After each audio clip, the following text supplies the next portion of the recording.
Shalom saudaraku yang dikasih oleh Tuhan, berjumpa kembali dengan saya di channel ini. Terima kasih telah mendukung perkembangan channel ini dengan cara subscribe, memberikan like, sehingga video di channel ini direkomendasikan oleh YouTube untuk menjangkau banyak orang. Dan saya meminta kabar teman-teman untuk terus memberikan komentar yang cerdas dan dukung saya dengan cara men-share video dari channel ini di berbagai media teman-teman, sehingga ada banyak orang yang mendapatkan informasi dan kebenaran yang disampaikan melalui channel ini. Tuhan memberkati kita.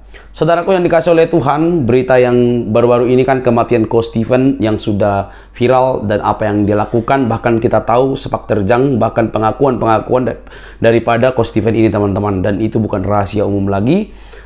Coba cek di YouTube, pasti banyaklah jejak-jejaknya. Nah, kali ini yang mau saya soroti adalah perkataan-perkataan bualan daripada Ustadz Nandar yang memframing demi konten, yang akhirnya memakai dan menampilkan hal-hal yang tidak berbobot.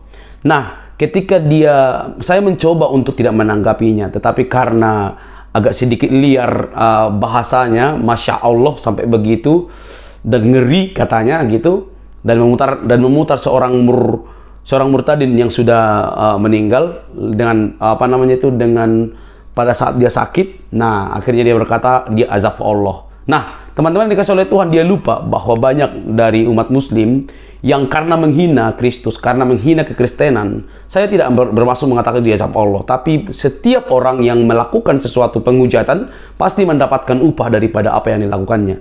Lihat, bukan mualaf, bukan murtadin, tapi ustadz pendahulumu yang banyak memaki-maki tentang ajaran kekristenan, dan dia 9 tahun mengalami penderitaan dan di akhir hidupnya tidak memiliki harapan, ya kan? Jadi kalau kita mau membuat sesuatu hal yang baru, ya jangan seperti Nandar, jangan memakai cara-cara yang seperti itu. Nah, ini dia teman-teman videonya, mari kita simak dengan baik.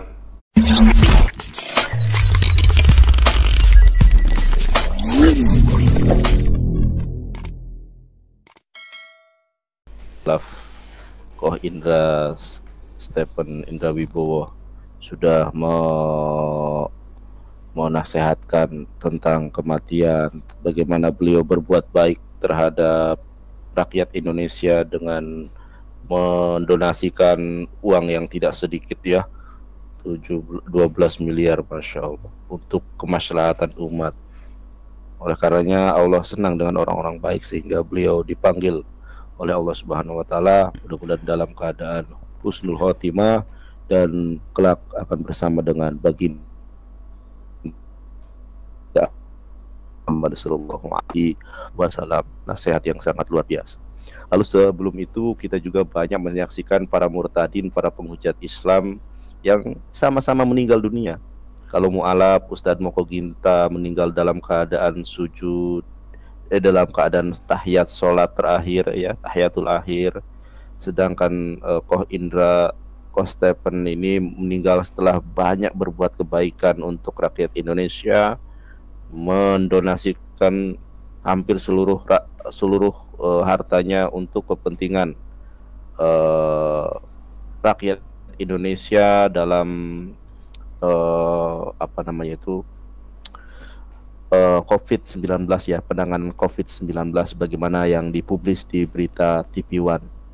Kemudian kalau seorang murtadin atau orang-orang murtadin penghujat Islam, kita juga banyak melihat mereka ada yang diajab, mereka ketika menghujat meninggal dunia, ada suara azan dan lain sebagainya. Jainuddin sholat juga begitu. Ada juga seorang murtadin, kematiannya sangat mengerikan ya, sebagaimana kita bisa lihat di tampilan berikut ini. Wih, serem ini, murtadin tuh diajab Allah ya, sampai menjulur, sampai hitam mukanya. Ih, takut. Kalau murtadin berbeda ya dengan para mu'alaf, meninggalnya itu ngeri. Ih, takut.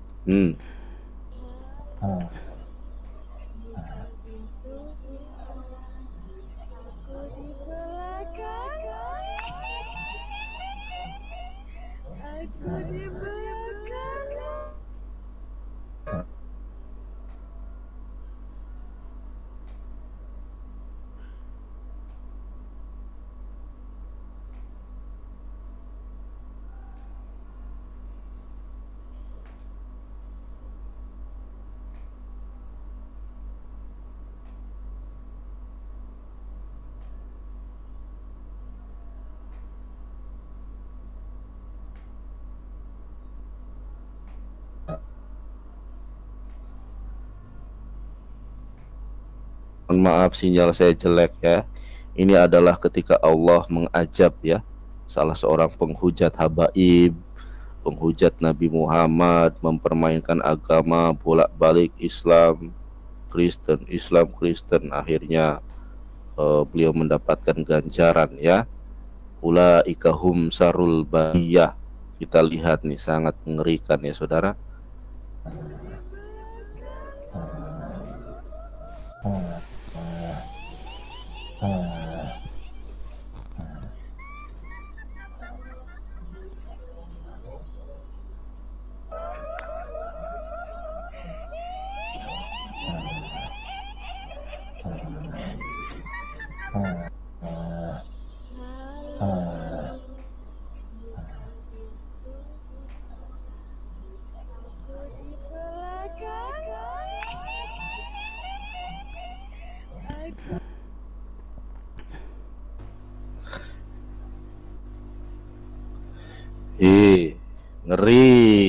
Ngeri ya. Itulah kalau murtadin.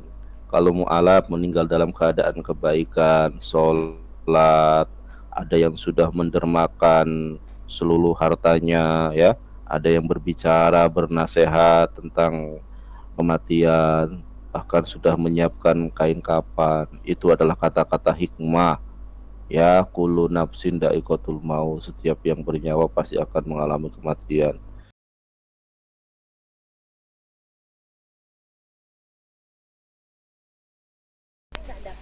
Besok pagi saya akan ke gereja lagi, plus Romo tak kasih bonus 1 buah mobil BMW anyar Grace. Tapi dengan syarat temukan di dalam Injil bahwa Yesus Kristus agamanya Katolik. Nggak ada, Bu. Saya bilang sama Romo, sini saya bawa Injilnya. Saya bisa membuktikan bahwa Yesus Kristus saya agamanya adalah Muslim. Di dalam Injil Markus ada tertulis.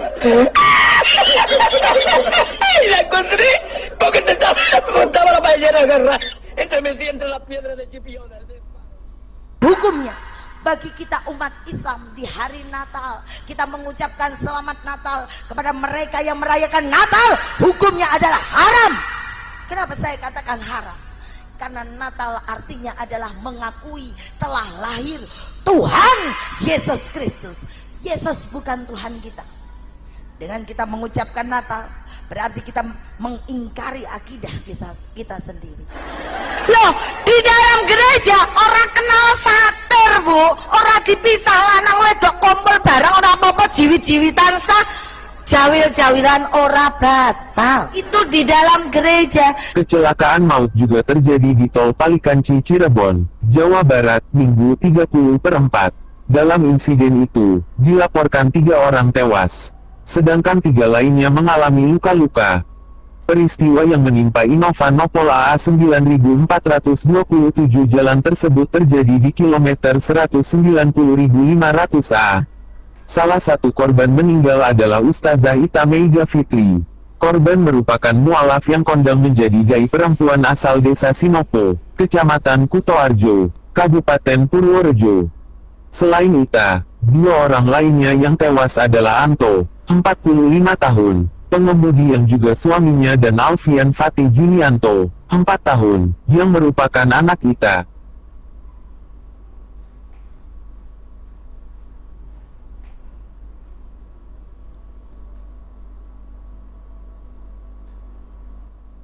Zakir Naik itu punya guru namanya Ahmed Dedat. Ahmed Dedat ini adalah orang yang seperti Zakir Naik hari ini, yang menghujat Tuhan, menghina Kristus, luar biasa. Bapak Ibu bisa lihat di YouTube, dia menghina Yesus. Tapi kita lihat 9 tahun sebelum dia meninggal, itu kena stroke dan tidak bisa berbicara, tidak bisa menggerakkan apa-apa. Dia terbaring di tempat tidur dan ujungnya meninggal. Dia komunikasinya pakai kedipan mata waktu itu.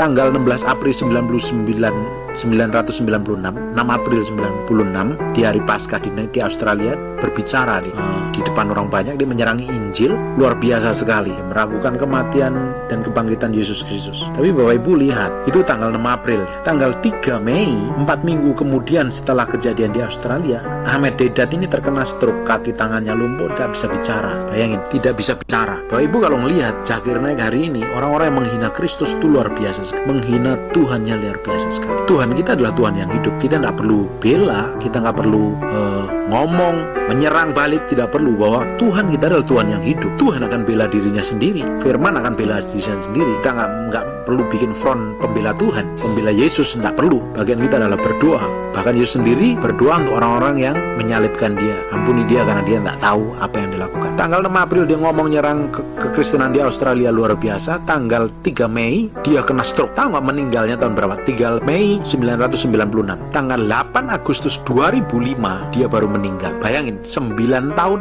di pembaringan, disiksa. Nanti Bapak Ibu lihat di YouTube, itu luar biasa sekali penyiksaannya. Dia hanya buka mulut wow doang, mengerikan sekali, dan dikomunikasi pakai kedipan mata. Jadi saya teringat dengan kisahnya Yudas Iskariot. Kalau nanti kita bahas tentang kematiannya Yudas Iskariotnya. Kayaknya dulu kita pernah bahas tentang Yudas Iskariot. Yudas Iskariot adalah orang yang dipercaya Tuhan, muridnya Tuhan sendiri, pilihannya Tuhan sendiri, dipercayakan ngelola uang Tuhan. Dan ujungnya saya percaya Yudas Iskariot adalah orang yang mata duitan, dia ngelola uang, dan dia pasti korupsi uang kasnya Yesus Kristus. Kalau Yesus Kristus saja pelayanannya pakai seseorang untuk pegang kas, berarti uangnya sedikit atau banyak? Pasti uangnya banyak, betul apa enggak? Kalau pakai uang, pasti pelayan Yesus diberkatin, karena dikelilingin para pengusaha, para wanita kaya, memberkati pelayanan. Bahkan dia kemana-mana, 12 muridnya yang lain dikasih makan segala macam. Pasti Yesus pelayan diberkatin Tuhan, sampai suruh Yudas pegang uang kasnya. Dan saya percaya Yudas pasti pakai uangnya. Dan Yudas, ketika Yudas mati, dia menjual Yesus, dia gantung diri. Ketika gantung diri, Bapak Ibu, ketika gantung diri harusnya ya yang jatuh dulu, apanya dulu kalau gantung diri? Kakinya dulu paling tidak, tapi kepalanya yang jatuh dan perutnya terburai. Jadi apa yang selamanya dia makan, apa yang selama ini dia ambil miliknya Tuhan, dia iblis tarik kembali. Lu selama ini udah makan, iblis keluarkan isi perutnya terburai, diambil keluar. Bapak Ibu, ini orang-orang yang menginjak Tuhan, orang-orang yang menghina Tuhan, yang mengucap Tuhan, ini berujung sama hal yang mengerikan. Mereka dihukum Tuhan secara luar biasa, menderita, diranjang tanpa bisa melakukan apa-apa. Padahal dia setiap ceramahnya, setiap dia bikin debat, selalu menghina Tuhan, selalu menghina Tuhan. Tuhan kita adalah Tuhan yang hidup. Tidak perlu kita bela-bela. Cukup kita banyak berdoa untuk orang-orang seperti itu. Pada titik tertentu memang Tuhan izinkan mereka nggak diapa-apain dulu supaya dibertobat. Tapi kalau pada batasan tertentu, Tuhan akan pukul, Tuhan akan hajar, karena Tuhan berkuasa atas segala sesuatu.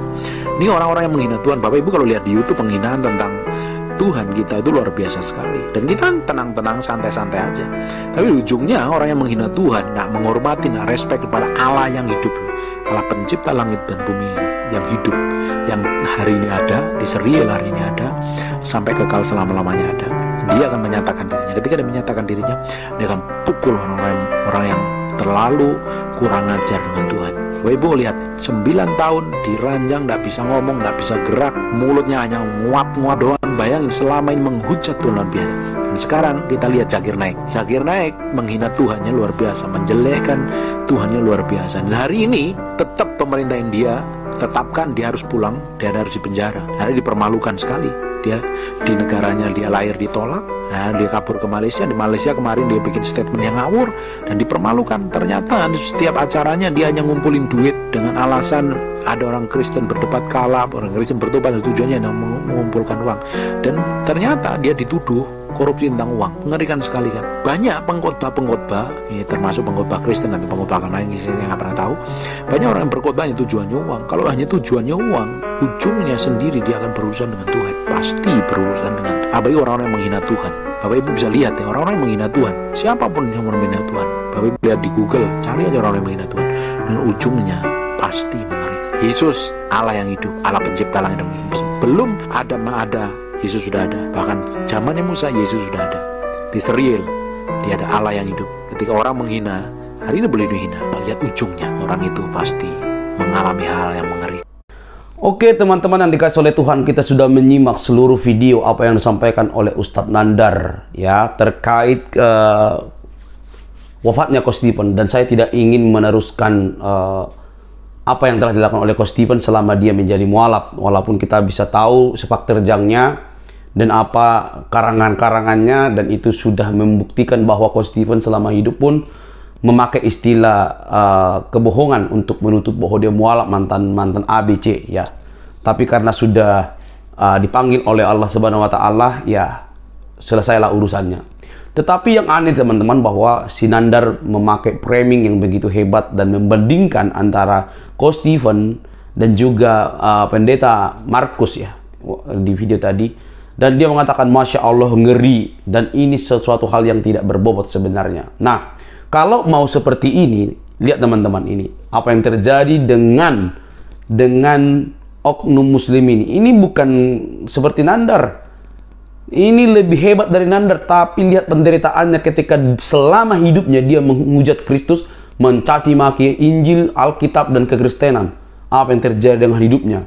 Lalu ada lagi salah satu mualaf yang terkenal itu teman-teman, langsung ketika selesai dia ceramah, tidak butuh lama, dia langsung mengalami kecelakaan. Nah, terus saya tidak akan pernah mengatakan itu diazab Allah. Tapi setiap orang yang melakukan penghinaan, penghujatan dengan sesuka hatinya, maka Tuhan juga berurusan kan. Nah, itu teman-teman. Jadi kita boleh belajar, jangan terlalu mudah untuk memframing segala sesuatu demi konten seperti yang dilakukan Nandar. Jadi saya buat ini untuk menjawab supaya Nandar berhenti memframing segala sesuatu yang tidak berbobot seperti itu. Kalau gitu, kalau seperti ini cara kita, habis kita gitu loh ya. Jadi berbobot sedikit. Nah, jadi teman-teman yang dikasih oleh Tuhan, video ini saya buat untuk boleh menjawab framing-framing dari si Nandar yang tidak punya logika berpikir yang baik. Orang sudah almarhum juga masih dibahas. Akhirnya kita balaslah dengan cara menampilkan bagaimana ustadznya dia, Ahmad Dedat, dan juga yang lainnya, dan banyak lah ya, yang mengalami penyiksaan. Dan perlu kamu tahu Nandar, di Alkitab ketika ada seorang yang raja yang begitu sombong, berpidato begitu hebat, saat itu juga ditampar oleh malaikat Tuhan dan mati dimakan cacing. Jadi sebaiknya kita sebagai orang yang beragama bersimpati kepada orang yang berduka, dan juga tidak perlu mencaci orang lain dan memamerkan segala sesuatu yang tidak pada tempatnya.